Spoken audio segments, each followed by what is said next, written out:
Fala galera, estamos de volta aí na nossa live agora, ficando mais louco lobão aí agora, olha só.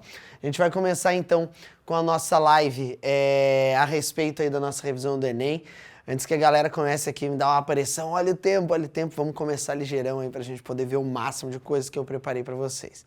Olha só, a gente vai falar aqui sobre alguns temas de fisiologia, digestório, respiratório, excretor, endócrino, nervoso, circulatório, reprodutor. A gente vai dar aquela revisada básica para você não ficar aí perdido. Aqui eu tenho o sistema digestório humano, lembrando que nós temos o caminho que é boca, faringe, esôfago, estômago, intestino delgado, grosso, reto e ânus. Show! Só que no meio do caminho eu tenho glândulas salivares na boca, fígado que vai produzir a bile, lembre, bile não tem enzima, e pâncreas com suco pancreático que é cheio de enzima. E além disso, no meu querido intestino delgado tem suco entérico. pHs, na boca, pH é neutro, no estômago, pH é ácido e no intestino delgado, o pH é alcalino, perfeito? Então, esse é um fato extremamente importante que a gente deve de observar. Show de bola, vamos dar uma olhadinha nessa questão. Um pesquisador percebe que o rótulo de um dos vidros em que guarda um concentrado de enzimas digestivas está ilegível. Ele não sabe qual enzima o vidro contém, mas desconfia que seja uma protease gástrica. Então, estômago, pH tem que ser ácido, para baixo de 7. Que age no estômago digerindo proteínas. Sabendo que a digestão no estômago é ácida e no intestino é básica, ele monta 5 tubos de ensaio com alimentos diferentes. Adiciona o concentrado de enzimas em soluções com pH determinado e aguarda para ver se a enzima age em algum deles. O tubo de ensaio em que a enzima deve agir para indicar que a hipótese do pesquisador está correta é aquele que contém. Então, preste atenção no que diz aqui no enunciado. Ele montou 5 tubos de ensaio com alimentos diferentes e adiciona concentrado de enzimas e a solução com pH determinado e aguarda para ver se a enzima age em algum deles. Então, olha só, em qual que você acha que vai acontecer a digestão? Lembre que o pH tem que ser ácido, né? Protease gástrica, então você já elimina quem tem 9 aí, que é tudo alcalino. E daí nesse aqui você vem com porção de macarrão. Macarrão é o quê? É amido. Amido não quebra no estômago. A principal quebra no estômago é a proteína, então vai ter que ser a letra B, pedaço de carne. É uma questão difícil? Não. Só que agora no Enem, em biologia, tu tem que ficar muito esperto, tá? Às vezes você cansa muito nas provas anteriores e chega morto já nas ciências da natureza. Cara, lembra de selecionar as questões, tá? É muito importante que você saiba que o Enem tem questões fáceis, médias e difíceis. Tenta selecionar as fáceis quando você está menos cansado, que elas vão acabar valendo mais ponto. Não adianta você acertar as difíceis e depois chutar uma fácil e errar. Você sabe que o tri lá abaixa ali a sua média, certo? Então tem que ficar esperto nessa resolução. Vamos para o respiratório? Respiratório eu vou ter fossas nasais, filtram, aquecem e umedecem o ar, chega na faringe, vai para a laringe, passa pela epiglote, né? A epiglote abre e daí desce para traqueia, brônquios, bronquíolos, chega até os meus pulmões, alvéolos pulmonares, ocorrem a hematose. Está tudo descrito aqui para você dar uma olhadinha. Então essas vias respiratórias, elas estão compostas por cavidades nasais, laringe, traqueia, brônquios e bronquíolos. Lembrando que a boca, obviamente, quando você precisa de ar, você abre ela e acaba puxando também. Mas o certo, o normal é fossas nasais, porque vai ter aquele aquecimento do ar. Perfeito. A adaptação dos integrantes da Seleção Brasileira de Futebol à altitude de La Paz foi muito comentada em 1995 por ocasião de um torneio, como pode ser lido no texto abaixo. A seleção brasileira embarca hoje para La Paz, capital da Bolívia, situada a 3.700 metros de altitude, onde disputará o torneio Interamérica. A adaptação deverá ocorrer em um prazo de 10 dias aproximadamente. O organismo humano em altitudes elevadas necessita desse tempo para se adaptar, evitando-se assim risco de um colapso circulatório. A adaptação da equipe foi necessária principalmente porque a atmosfera de La Paz, quando comparada às cidades brasileiras, apresenta o quê? Galera, quanto mais alto eu vou, menor é a pressão. Quanto mais baixo eu vou, maior é a pressão. Então aqui você já eliminou e você agora pensa. Tu vai ter o quê? O oxigênio mais rarefeito ou ele tem maior quantidade de oxigênio quanto mais alto tu vai? Ele fica mais rarefeito, então menor concentração de oxigênio. Fique esperto que aqui ficou menor pressão e maior temperatura, mas você sabe, quanto mais alto vai ficando mais friozinho, né? Vai dando mais aquela friaquinha, que às vezes aí a galera do Nordeste está dizendo que friaca, nem tem frio aqui, mas aqui pro Sul o negócio é violento, tá? Olha só, agora a fisiologia um pouquinho do cardiovascular. Aqui eu coloquei uma fisiologia comparada com os animais, mas vamos lembrar também do humano, né? Nós temos o coração dos mamíferos, né? E é dividido em 4 cavidades, 2 átrios em cima e 2 ventrículos, direito e esquerdo. E o sangue não se mistura, tá? Mas o sistema circulatório também pode ser classificado como aberto e fechado. Aberto quando não ocorre dentro de vasos e fechado quando ocorre dentro deles. Perfeito? Então, fechado eu tenho anelídeos, moluscos e todos os cordados. Equinodermos não tem, na realidade, um tipo de sistema circulatório, é lá pelo sistema ambulacral, mas porífero, quinidário, plateomino, nematodo e equinodermo, então não são classificados assim, certo? E daí, molusco, exceto cefalópodes, porque o cefalópodes é fechado e os artrópodes vão ser abertos. Perfeito? Lembra dos vasos sanguíneos? Veia, venoso, carrega sangue rico em CO2. Artéria arterial carrega sangue rico em oxigênio. Existem exceções e a gente vai dar uma olhada numa questão aqui do Enem que é muito importante e tem a ver com vasos sanguíneos. A imagem representa uma ilustração retirada do livro de Motu-Cordis, de autoria do médico inglês William Harvey, que fez importantes contribuições para o entendimento do processo de circulação do sangue no corpo humano. No experimento, o ilustrado Harvey, após aplicar um torniquete no braço de um voluntário e esperar alguns vasos incharem, pressionava-os no ponto H. Então ele fez um torniquete em A e pressionou no ponto H. Perfeito? Então, essa é a imagem que ele tinha. Mantendo o ponto pressionado, deslocava o conteúdo de sangue em direção ao cotovelo. Então, está subindo. Perfeito? Percebendo que um trecho do vaso sanguíneo permanecia vazio após o processo entre H e O. Então, é isso que ele percebia. A demonstração de Harvey permite estabelecer o quê, meu jovem? Permite estabelecer que a circulação sanguínea e pressão arterial, válvulas venosas, circulação linfática, contração cardíaca, transporte de gases. Galera, qual é o vaso sanguíneo que vai ter válvulas? Válvulas, que vai impedir esse refluxo sanguíneo. Vão ser as nossas queridíssimas veias. Então, por que isso acontece? Por causa das nossas queridíssimas válvulas venosas, que só estão presentes em veias. Mas, Alisson, eu já vi aquilo lá nas minhas questões, eu vi que tem uma exceção lá no coração. Perfeito, tem 2 artérias que sobem, né? A artéria aorta e a artéria pulmonar, elas acabam tendo, então, essa relação também de ter as válvulas. Mas, se não, são as válvulas venosas, como a gente está aqui no braço desse indivíduo. Questãozinha, ó, para matar. Vamos lá, sistema excretor, tá? O sistema excretor, lembrando dos 3 principais excretas, amônia, ureia e ácido úrico. O meu principal é ureia, mas não quer dizer que eu não tenho os outros, certo? No meu sistema excretor, tá? Eu tenho os meus rins. Então eu vou focar um pouquinho nos nossos, que são rins, ureteres, bexiga e uretra.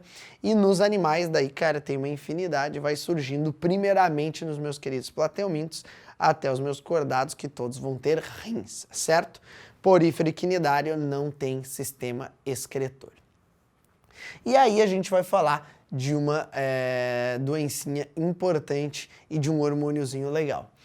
Portadores da diabetes insípidos. Para tudo e olha para mim. Eu falei insípidos e não falei melitos.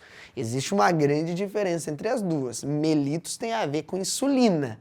E insípidos não tem a ver com insulina. Então fique esperto, presta atenção, que no Enem o enunciado é extremamente importante. Por isso que eu digo para você, não chegue cansado aqui. Vamos lá. Portadores de diabetes insípidos reclamam da confusão feita pelos profissionais da saúde quanto aos dois tipos de diabetes, mellitus e insípidos. Enquanto o primeiro está associado aos níveis de ação de insulina, o segundo não está ligado à deficiência desse hormônio.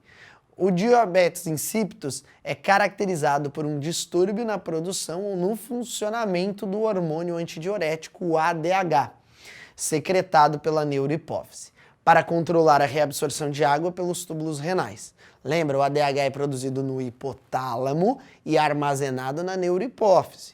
Tendo em vista o papel funcional do ADH, qual é um sintoma clássico de um paciente acometido por diabetes insípidos? E aí? Tu olha, alta taxa de glicose, pressão arterial aumentada, ganho de massa corporal, anemia crônica ou desidratação. O que o cara vai ter? O cara que tem muito ADH no sangue, ele vai ter uma grande reabsorção de água. E o cara que não tem, ele vai acabar eliminando muita água, então você vai ter uma desidratação. Então, é por isso que vai acontecer isso aí. Sistema endócrino. Falei de ADH agora, que faz parte do sistema endócrino, então a gente vai falar um pouquinho de hormônios também. As glândulas endócrinas, elas são aquelas que liberam só coisas no sangue, glândulas exócrinas liberam para fora dele, né? Então eu tenho que a hipófise é dividida em adeno e neurohipófise, essa é só uma das glândulas, né? E daí eu tenho vários hormônios envolvidos. Além da hipófise, eu tenho o hipotálamo, hipófise, tireoide, paratireoide, suprarrenal. Tenho também as minhas glândulas, que são os ovários e os testículos. Basicamente, todos esses aí vão fazer parte. O pâncreas também é uma glândula, tá? Só que ela também é uma glândula mista, mas vai ter a função endócrina. Olha só no Enem de 2012, que coisa linda que caiu aí pra gente. Garfield, de Jim Davis. Puxa, como estou fora de forma. Só há uma coisa a fazer. Se não pode perder as banhas, amarre-as. Garfield sempre muito esperto, né? A condição física apresentada pelo personagem da tirinha é um fator de risco que pode desencadear doenças como o quê? Olha só. Anemia, beriberi, diabetes, escorbuto ou fenilcetonúria. Vamos lá, anemia, deficiência de ferro, beriberi é vitamina, escorbuto é vitamina, fenilcetonúria é a incapacidade que os caras têm de absorver e de metabolizar a fenilalanina. Então aqui sobra a letra C de diabetes, tá? Que é um daqueles fatores importantes ali. Questão bem de interpretação, mas uma questão mais fácil. Por isso que às vezes você chega lá, Alisson, não deu tempo, cheguei muito cansado. É por isso que você tá assistindo essa live, velho, é pra você não ficar cansado, pra você chegar inteiraço na nossa querida questãozinha aí pra frente, tá? E tem que chegar inteiraço. Porque se você chegar bem lá, você acerta essa questão aí facinho, certo? Sistema nervoso humano, dividido em central e periférico, vamos lá para o básico. O encéfalo tem cérebro, cerebelo, ponte e bulbo, né? O tronco encefálico formado por bulbo e a nossa querida ponte, né? Protuberância. Medula espinhal protegida pela minha coluna vertebral. As meninges, aqui eu vou dar uma paradinha básica, meninge tem a ver com meningite. E a meningite é a inflamação da camada mais aderida à tua massa encefálica, certo? Aí eu tenho o sistema nervoso periférico, que vai ser dividido em somático e o autônomo, né? E o autônomo dividido em simpático e parasimpático. Show de bola! Então, vamos analisar. A ataxia é uma alteração neurológica, caracterizada pela perda da coordenação motora, do equilíbrio, do controle dos músculos voluntários. Muitas vezes está associada a infecções e a doenças degenerativas do sistema nervoso central. Indivíduos afetados pela ataxia apresentam comprometimento na seguinte estrutura encefálica. Galera, o que que ele vai ter? Ele vai ter problema ali, ó, perda da coordenação motora e equilíbrio e do controle dos músculos voluntários. Bulbo, cérebro, cerebelo ou hipotálamo. O hipotálamo já chuta, né? Que não é isso. Você já tem noção que vai ficar entre os três. E geralmente o aluno fica entre a B e a C. O que que você, aluno nota máxima, um Jedi aí preparado para tudo que vier, vai matar? Você vai pegar seu sabrezinho de luz e ó, cerebelo. Cara, tem que ficar muito esperto, tá? Porque o cérebro tem a ver com raciocínio, memória, mas equilíbrio corporal, equilíbrio tônus muscular, tem a ver com o quê? Tem a ver com o cerebelo. Tem que ficar muito esperto aí pra gente, certo? Sistema genital masculino é extremamente importante também, mas bem fácil, né? Então temos 2 testículos, esses testículos, em cima deles tem o epidídimo, os testículos produzem espermatozoides, produzem testosterona, que são os caracteres masculinos, o epidídimo armazena esses espermatozoides e amadurece, vão sair pelos ductos deferentes, vão passar pelas glândulas e vai ocorrer a ejaculação, né?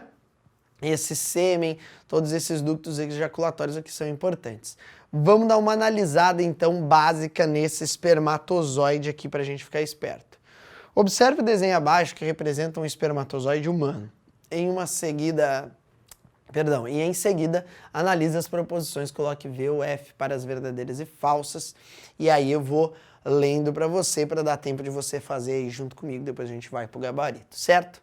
A estrutura 1, perfeito, é um acrossomo, estrutura formada pela fusão de vesículas no complexo Golgiense e que contém enzimas que irão digerir os envoltórios do ovócito na fecundação. Dá uma pensada aí. A estrutura 2 é a peça intermediária, que apresenta muitas mitocôndrias responsáveis pela liberação de energia necessária à movimentação dos espermatozoides, que daí está ligado ao flagelo, né? A estrutura 3 é a cauda, originada a partir de um centríolo. A estrutura 3, né? A estrutura 4 é o núcleo que traz no seu interior os cromossomos pareados. E 5 representa a cabeça do espermatozoide, onde encontramos o capuz acrossômico e o núcleo. Conseguiu aí julgar as afirmativas? O gabarito é letra D. Só tem uma coisa errada aqui. E qual coisa que está errada? É que a estrutura 4 é o núcleo que traz em seu interior os cromossomos pareados. Os cromossomos ficam pareados na formação dele e não quando ele está pronto. Quando ele está pronto, os cromossomos já estão simples e já estão prontos para fecundação, né? Então é aí que você vai chutar essa questãozinha igual uma macumba aí, tá certo? Então tá bem de boa, tá bem fácil de matar essa daí. Então ficou letra D de Deus. Vamos lá então para o sistema genital feminino. O sistema genital feminino ele tem órgãos internos e órgãos externos. A parte externa ela não é a vagina, tá? É o pudendo feminino. Muita gente acaba dizendo que é vagina, não é vagina, é o pudendo feminino. Na realidade, poucos chamam bem de vagina, né? Mas aqui a gente não vai falar dessas coisas que a gente somos pessoas todas muito sérias.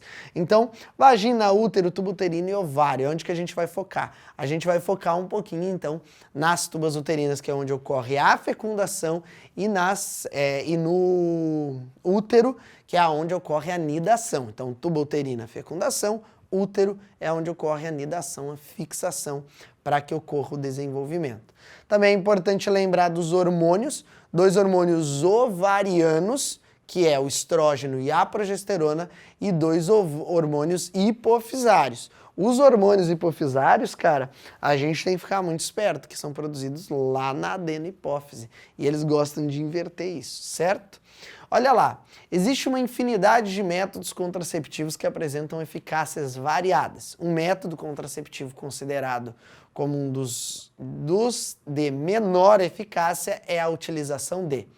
Existe então, e qual seria a utilização dele então? Substâncias químicas que simulam alguns hormônios impedindo a liberação do gameta feminino na tuba uterina, controle voluntário durante a relação sexual, retirando o pênis de dentro da vagina em alguns instantes antes da ejaculação. Tenha certeza que esse aqui vai dar muito certo se você quiser engravidar.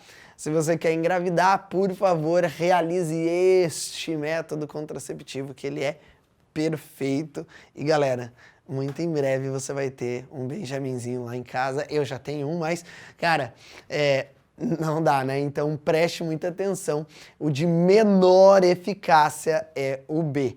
Então usa preservativo, faz aquele lá, o método mais tradicional, porque esse aqui vai dar ruim. Ou vai dar bom, né? Vai que tu quer ter um filhinho aí.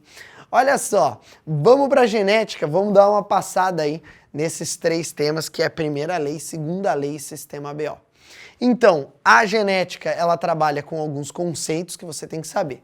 Vamos lá primeiro. Genótipo é aquilo que fica dentro do núcleo da minha célula que eu não consigo ver, mas o genótipo faz aparecer o meu fenótipo. Por exemplo, eu tenho o meu fenótipo, cabelos lisos e careca, né? Mas a careca, ela acontece na vida das pessoas, mesmo eu com 13 anos. Assim, o que eu tenho, cara? Eu tenho que essa herança está dentro dos genes, tem o DNA, cromossomos, eles ficam homólogos e vão se segregar durante a meiose, cada um para o seu lado, formando os gametas com cada uma das características. As proporções no monohibridismo, ou seja, na primeira lei, eu tenho que a genotípica é 1:2:1, quando não tem nenhuma alteração, é a normalzinha. E a fenotípica, na sem dominância, tá? É 1:2:1. Já em genes letais, eu vou ter 1:2, e em genes letais a fenotípica vai ser 1:2. E na normal, Alisson, na normal vai ser a fenotípica 3:1, porque ninguém morre, e a genotípica é igual, 1:2:1 não vai mudar, certo? Vamos dar uma olhada nessa questão, para ver aí como é que você se sai na nossa querida genética? Em um experimento, preparou-se um conjunto de plantas por técnica de clonagem a partir de uma planta original que apresentava folhas verdes. Esse conjunto foi dividido em 2 grupos que foram tratados de maneira idêntica, com a exceção das condições de iluminação, sendo um grupo exposto a ciclos de iluminação solar natural e outro mantido no escuro. Após alguns dias, observou-se que o grupo exposto à luz apresentava folhas verdes com a planta original, e o grupo cultivado no escuro apresentava folhas amareladas. Ao final do experimento, os 2 grupos de plantas apresentaram o quê? Genótipos e fenótipos idênticos. Os genótipos idênticos, cara, é uma questão cansativa sim, tá? E essa questão sendo cansativa, ela vai ter que ser identificada. Então, os genótipos não mudam, mas os fenótipos seriam diferentes. Porque fenótipo, galera, é aquilo que eu vejo. Então, se eu ficar muito tempo no sol, eu vou ficar bronzeado. Se eu tiver um irmão gêmeo e ele ficar dentro do quarto jogando CS, ele vai ter o quê? Ele vai ficar brancão lá e eu vou ficar bronzeado. Mas a gente vai continuar com a mesma informação? Vai. Então, lembra que o que altera é o meu fenótipo e não o meu genótipo. Massa? Aqui noções de probabilidade. Lembre que a regra do ou é a regra do soma, certo? Então, ser assim ou assim você vai somar. E se a regra do E, que é a regra do multiplica. Então, quando for para você fazer qual a probabilidade de nascer albino e menina, você vai multiplicar as probabilidades. E aqui eu tenho um heredograma, que às vezes pode cair aí no seu Enem. Bolinha menina, quadradinho menino. Bolinha afetada, bolinha pintada é afetado, quadradinho pintado é afetado. Só tome cuidado que nem sempre o afetado é o recessivo. Como que eu faço para ver isso? Sempre que eu tenho 2 caras iguais que geraram um cara diferente, eu consigo determinar a doença. Então essa doença aqui, esse cara é azinho, azinho. E esses 2 necessariamente são azão, azinho. Porque o único jeito de nascer um cara azinho, azinho do cruzamento de 2 caras normais é se eles forem heterozigotos. Então vamos lá.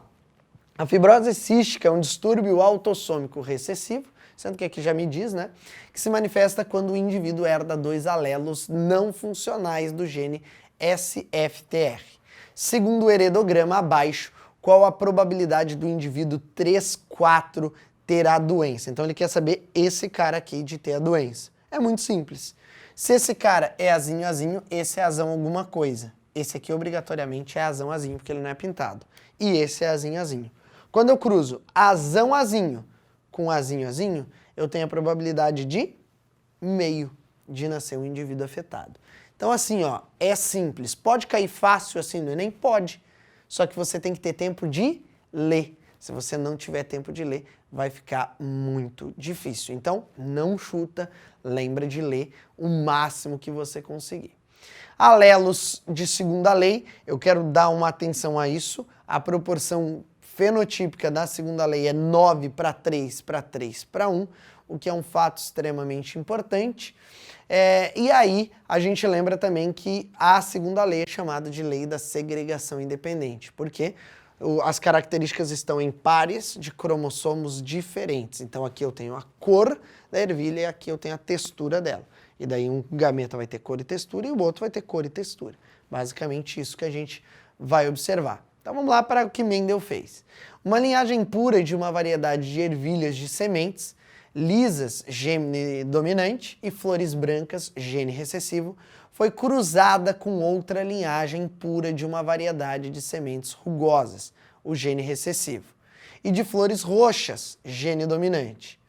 Cara, tu tá vendo que ele te deu uma quantidade de informações enorme aqui. Tira do problema e coloca do ladinho da questão, vai ficar mais fácil. Caso os híbridos sejam fecundados, ou seja, azão, azinho, bezão, bezinho, ou vezão, vezinho, Rzão, Rzinho, híbrido é a mesma coisa que duplo heterozigoto. Posteriormente, a proporção de indivíduos com sementes rugosas e flores brancas. Vamos voltar aqui, ó. Flor branca é recessivo e rugosa sementes rugosas é recessivo. Então ele quer saber de ser flores brancas recessivas e ainda rugoso recessivo. Então ele quer que o cara seja azinho, azinho, bezinho, bezinho. Certo? Qual que é a probabilidade? Se você cruzar azão, azinho com azão, azinho, bezão, bezinho com azão, azinho, bezão, bezinho, você vai ter 16 probabilidades. E você vai chegar que somente um carinha, o lá da pontinha de baixo é azinho, azinho, bezinho, bezinho. Certo? Muito fácil. Essa revisão é muito importante que você fique ligado nisso. Certo? Então vamos continuar aqui com agora essa questão de grupos sanguíneos. Essa questão de grupos sanguíneos aqui, cara, é bem especial, né? Isso aqui eu quero que você fique bem atento, porque o Enem cobra muito, né? Então, o sistema RH tem positivo e negativo, e daí no sistema BO tem o grupo A, o grupo B, o grupo O e o grupo AB. Fica ligado que isso aqui é um caso de codominância, lembra que A é igual a B, mas são maiores do que O. Então, quando o isão, azão, izinho é A e não O, porque eles são dominantes sobre o O. Então, é um fato. Mas, cara, o que mais cai relacionado a isso tem a ver com a doação e a recepção universal, ou para quem doa e de quem recebe, que é a parte de transfusão. Então, vamos lá, Enem de 2014. Em um hospital havia 5 lotes de bolsas de sangue rotulados com os códigos 1, 2, 3, 4 e 5. Cada lote continha apenas um tipo sanguíneo não identificado. Uma funcionária do hospital resolveu fazer essa identificação com soro anti-A e anti-B. Queria saber se o sangue era A, B ou O. Básico, né? Então, olha só. Daí tem o volume de sangue e o soro utilizado e os lotes, tá? E daí você tem que identificar, bater o olho, porque a pergunta é: quantos litros de sangue eram do grupo A? Só do grupo A. Esse cara aglutinou no B, ele é B. Esse aglutinou no A, é A. Então, ó, já tenho 25. Mas continuo olhando que pode ter mais. Esse cara é AB. Esse que não aglutinou nos dois são do grupo O. E esse último que não aglutinou no A, mas aglutinou no B é B. Então eu só tenho o lote 2 de sangue A, que são 25 litros, certo? Então o gabarito fica a letra B, leva aí o seu Jedizinho para alegria. Daí eu tenho a parte de evolução, que eu vou dividir em lamarquismo, darwinismo e neodarwinismo. Cara, isso muito importante no Enem. É legal que você fique esperto. Então, lamarquismo, quais são as características? Herança dos caracteres adquiridos e lei do uso e desuso. Usa demais uma coisa ou não usa ela não é transmitida para as próximas gerações. É muito difícil observar isso nas questões. Darwinismo, seleção natural, e o neodarwinismo é a seleção natural, só que você acrescenta mutação e recombinação. Então você vai ter mais algumas coisas para representar aí no neodarwinismo, na teoria sintética da evolução. Enem de 2010. Alguns anfíbios e répteis são adaptados à vida subterrânea. Nessa situação apresentam algumas características corporais, como, por exemplo, a ausência de patas, corpo anelado, que facilita o deslocamento no subsolo e, em alguns casos, a ausência de olhos. Suponha que um biólogo tentasse explicar a origem das adaptações mencionadas no texto, utilizando conceitos da teoria evolutiva de Lamarck. Preste atenção. Então ele quer que você olhe com olhos lamarquistas essa questão. Ao adotar esse ponto de vista, ele diria o quê?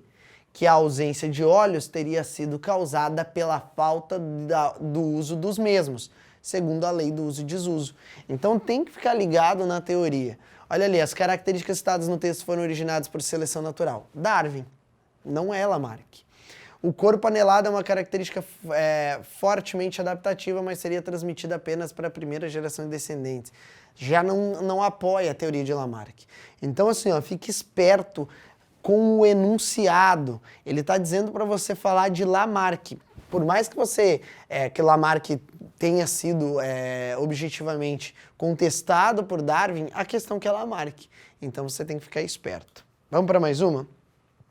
Algumas raças de cães domésticos não conseguem copular entre si devido à grande diferença em seus tamanhos corporais. Ainda assim, tal dificuldade reprodutiva não ocasiona a formação de novas espécies. Especiação. Eu vou relembrar, vem comigo aqui. Quando a gente fala de especiação surge a partir de um isolamento reprodutivo. Quando duas espécies perdem a capacidade de fecundar uma outra. Fique ligado nessa live, é muito importante você saber isso aí. Essa especiação não ocorre devido ao quê? Então a gente precisa entender por que ela não ocorre. Então você vai selecionar a letra E. Quando eu tenho manutenção do fluxo gênico entre as raças. Como assim, Alisson? Quando eu tenho essa manutenção do fluxo gênico entre as raças, quer dizer que eles ainda conseguem se reproduzir. Tu tá vendo o que o Enem quer fazer? Ele quer que você pense um pouquinho mais. Então, se eu tenho fluxo gênico, eu consigo me reproduzir. Eu só não tenho fluxo gênico quando eu paro de me reproduzir. Isso aí é muito básico, então você tem que ficar ligado. E é uma questão, cara, que gera um desconforto na maioria dos seus concorrentes. Então, tu tem que ficar espertão aí. Citologia. Vamos dar uma olhada em algumas coisas aqui para a gente entender um pouquinho mais. Então, célula é unidade biológica, unidade fundamental de todo ser vivo e são classificados quanto ao número, uni ou multicelular, e também vão ser classificadas como procarióticas e eucarióticas. Procarióticas, bactérias, e eucaria vão ser as eucarióticas, que é o reino fungo, protista, plantar e animalia. Aqui eu tenho as bactérias, né? Basicamente o reino monera, que está dentro das procarióticas. Vamos dar uma olhada em mais uma questão? Observe a tira abaixo. Biólogo? Você sabe qual o papel do biólogo? É o papel reciclado? Então, a gente vai aí, lembrando que o Enem gosta muito dessas nossas queridas tirinhas, vamos fazer daquele jeito para depois a gente julgar as falsas ou as verdadeiras. As células são unidades estruturais básicas que provêm de células pré-existentes. Os seres vivos são geneticamente relacionados e capazes de evoluir. A maioria das reações químicas que mantêm os organismos vivos ocorre no ambiente extracelular, fora da célula. Conclusões obtidas a partir de um determinado organismo não podem servir de bases para investigação em outros seres vivos. A sequência correta de preenchimento dos parênteses de cima para baixo, você assinalaria o quê? A letra A. Por que as duas últimas estão falsas? Vamos analisar? A maioria das reações químicas que mantêm os organismos vivos ocorre no ambiente intracelular e não no ambiente extra. E as conclusões a partir de um determinado organismo podem sim servir de base para investigação em outros seres vivos. Por isso que são feitas pesquisas em outros seres vivos, né? Que é um fato que fez a farmacêutica, a indústria farmacêutica avançar bastante. Então bota teu sabre de luz aí na letra A, certo? Membrana plasmática é o envoltório, é uma bicamada fosfolipídica, ela vai delimitar o meio intra e o meio extracelular e também vai ter transportes através dessa membrana. Ativo, gasta energia, passivo, não gasta. Ativo, bomba de sódio e potássio. Passivo, qual é, Alisson? Passivo eu tenho difusão simples, facilitada e osmose. E depois eu tenho a endo e a exocitose, que eu vou ter fagocitose e pinocitose ligada ao englobamento de partículas, certo? Que é a endocitose. Fagocitose, partículas sólidas, pinocitose, partículas líquidas. Massa! Vamos dar uma olhada então em uma questãozinha super legalzinha aqui do nosso queridíssimo Enem de 2010. Para explicar a absorção de nutrientes, bem como a função das microvilosidades das membranas das células que revestem as paredes internas do intestino delgado, um estudante realizou o seguinte experimento.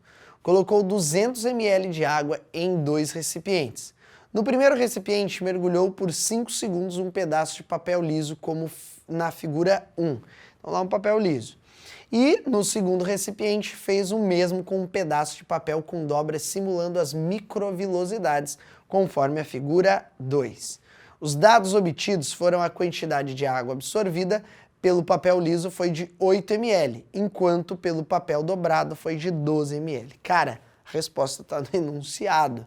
Com base nos dados obtidos, infere-se que a função das microvilosidades intestinais com relação à absorção de nutrientes pelas células das paredes internas do intestino é de aumentar a área de absorção, a superfície de absorção.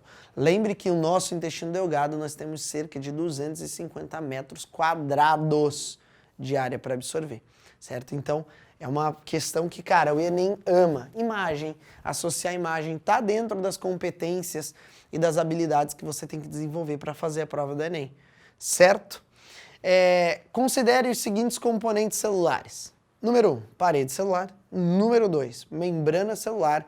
Número 3, membrana nuclear, desculpa. Número 3, membrana plasmática. E número 4, o DNA. Aí você vai ter que analisar quem que possui o que daquelas características. Lembra que membrana nuclear não pode ter bactéria, então bactéria não pode ter 2. Então tu já elimina e tu fica entre a letra A e a letra D. E você marca o quê? Você marca A, porque protozoários e vegetais vão possuir o quê? A membrana nuclear e o DNA. Animais, galera, não vão possuir parede celular, então por isso que a 1 tá incorreta aqui na letra D e você vai marcar aí a letra A. Certo? Eu sei que aí a nossa live tá cheia de informações, mas, cara, a gente tem que tentar agregar o máximo de conhecimento possível aí para você nessa véspera aí dessa prova de vocês. Olha só, a gente tá perto, né? Organelas celulares, tá? Nós temos o citoplasma, citoesqueleto, centríolos, retículos endoplasmáticos, ribossomo, complexo de Golgi, lisossomo e peroxissomo. O que eu te aconselho a você dar uma revisada? Lembra da organela, o nome dela e sua função. Nome, função. Nome e função. E claro, lá na hora, dá aquela raciocinada, porque as questões podem cair como essa que caiu aqui em 2013. Uma indústria está escolhendo uma linhagem de microalgas que otimize a secreção de polímeros comestíveis, as quais são obtidos no meio de cultura de crescimento. Na figura podem ser observadas as proporções de algumas organelas presentes no citoplasma. Só que olha o que ele quer. Ele quer secreção de polímeros comestíveis. Então, a função é a secreção. Qual dessas 4? Núcleo, retículo endoplasmático, complexo golgiense e mitocôndrias vai estar relacionada com isso. É isso mais ou menos que ele vai querer saber. Então ele pergunta, a pergunta é em qual dessas linhagens. Então você vai ter a maior produção disso. E você vai ter que ver a linhagem que vai ter a maior quantidade de complexo de Golgi. E a maior delas vai ser então a 1. Como assim, Alisson? Olha aqui, ó. O complexo golgiense não é esse exato? Pode ver que em todos a maior quantidade está relacionada a ele. E além do complexo golgiense, é o que você tem que observar nesse tipo de questão. Então, olhe bem, nome e função. Qual que é a função do complexo de Golgi? Secretar substâncias. Então, ele é o correio da nossa célula, lembra? Ele recebe, ele transforma, ele empacota e ele envia substâncias. Isso é a secreção celular, uma das principais funções do complexo de Golgi. Se estivesse falando de hormônios sexuais, tinha que ter retículo endoplasmático liso. Produção de ATP, tinha que ter mitocôndria. Produção de proteína, ribossomo e retículo endoplasmático rugoso. Digestão intercelular, lisossomos. Tá vendo? Nome e função. E claro, né? Interpretar as imagens, os gráficos, as tabelas que aparecerem. Então ficou aí a linhagem número 1. Segundo a teoria evolutiva mais aceita hoje, as mitocôndrias, organelas celulares responsáveis pela produção de ATP em células eucariotas, assim como cloroplastos, teriam sido originados de procariontes ancestrais que foram incorporados por células mais complexas. Uma característica da mitocôndria que sustenta essa teoria é o quê? Cara, lembra que os únicos 3 lugares que a gente tem DNA é no núcleo, no cloroplasto e na mitocôndria. Isso é importante por quê, galera? Porque eles vão ter a capacidade de autoduplicação. Então, essa mitocôndria, ela consegue se autoduplicar dependendo da necessidade do corpo. Então, elas têm material genético próprio. E aí eu vou te chamar aqui para você olhar bem no fundo do meu olho e lembrar de uma coisa. A mitocôndria, ela tem origem materna, certo? A origem dela é materna. Fique esperto e não esquece desse detalhe. Aqui bem rapidão, só para dar uma lembrada do nosso núcleo interfásico, que eu vou ter os meus queridos cromossomos. Por que é legal lembrar disso, desses cromossomos? Porque, cara, eu tenho aqui um ciclo celular. Gostamos muito de imagens lá no nosso Enem, então fique esperto. A figura representa o ciclo celular em diagrama de duração das diferentes etapas desse ciclo em determinadas células. Então ele está dizendo que ó, a fase G1 dura 2 horas, a fase S vai durar de 2h30 até 6h30, então vai dar 3h30, 4h30, 5h30, 6h30, vai dar 4 horas. G2 vai dar 6h30 até as 9, 2 horas e meia, e a mitose vai ser composta por 9 até 12 horas, então vai dar 4 horas aqui. Quanto tempo é necessário para que essas células dupliquem o seu DNA? Aonde que está o tchan da questão? Se você não souber que é na fase S que ocorre a duplicação do DNA, vai ficar mais difícil para ti. Então lembra, a duplicação do DNA ocorre na fase S. É só você contar quantas horas vai dar e você vai matar a questão. Fácil, né? Então é só você botar o seu olhinho ali e matar ela, basicamente. Aqui de novo, só para você lembrar, a intérfase G1S e G2 e a divisão celular, existem 2. Mitose equacional e meiose reducional, que a mitose mantém a quantidade de cromossomos e a meiose tem a função de reduzir para formar gameta em animais e esporos em plantas. Certo? Meu querido jovem padawan, uma good vibes para vocês nessa prova do Enem. Mete o pé na jaca aí, vamos lá, vamos para dentro. Um beijo no coração, uma boa sorte, valeu!